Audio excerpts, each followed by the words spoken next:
Trintaste, pas de cadeau aux voisins qui souffrent. Non, pas de cadeau, mais c'est vrai qu'on a eu un début de match assez difficile pourtant. On est tombé sur une équipe d'Aquoise avec qui jouait le couteau sous la gorge et qui avait envie de remporter cette victoire ce soir. Et jusqu'à la 30e minute de jeu, on a eu énormément de mal. Sur notre première incursion dans le camp d'Aquoise sur une chandelle, chose qu'on voulait mettre en place depuis le début du match, on marque un essai. Donc c'est vrai qu'on est à la mi-temps à 19 contre le cours du jeu, je dirais, parce qu'on a été dominé par les Dacois. Et c'est vrai que peut-être que cette mi-temps et cet essai leur a fait du mal au moral.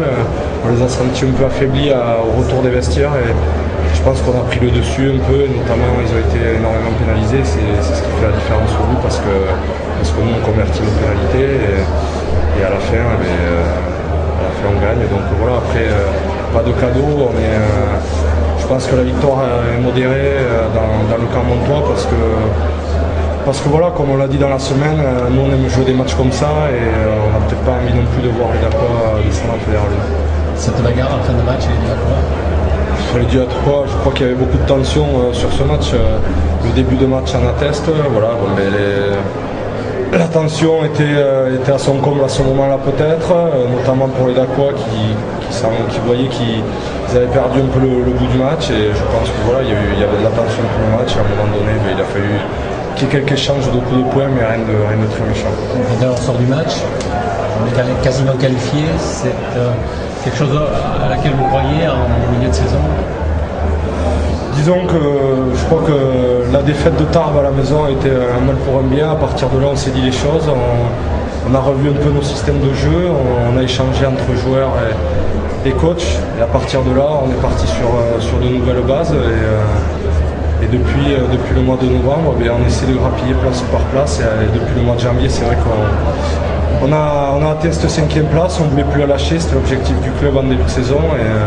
Maintenant, je pense qu'on a un pied et demi en demi-finale. On va tout faire pour aller en demi-finale et pour jouer le coup à fond. Et après, on verra bien ce qui se passe. 4e ou 5e? Proche ou Grenoble? Après, nous, on joue les matchs pour les gagner. Pour l'instant, on ne se pose pas de questions. Notre objectif, c'était de jouer les demi-finales. Maintenant, il nous reste 2 matchs. On va jouer pour les gagner. On verra au soir du 8 mai où on en est au niveau du classement. Et chez qui on va jouer une demi-finale. Après, quel que soit l'adversaire, il faudra gagner, parce qu'on a envie d'aller le plus loin possible. Et voilà, on a construit quelque chose cette année, et on a envie de finir en beauté tous ensemble. Tout le monde craint le stade montois en ce moment.